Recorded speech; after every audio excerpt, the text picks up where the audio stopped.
In this video, I'm going to show you my personal thought and opinion on HLBZ, exactly where to expect the price to go, and all the good and interesting stuff. So let's get right into the video. So just by looking at it from here, we can see that we are actually went down around 10% today, which is a big number.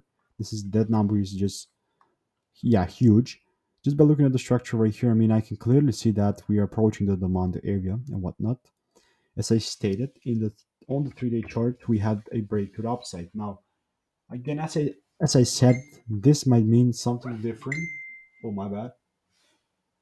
This might mean something different because we have never seen actually a 3-day break on this chart of HLBZ and actually bullish moves except right here. I mean, it was at the start after it was like kind of flat, but after that, from here, this it makes sense, and my prediction looks something like this.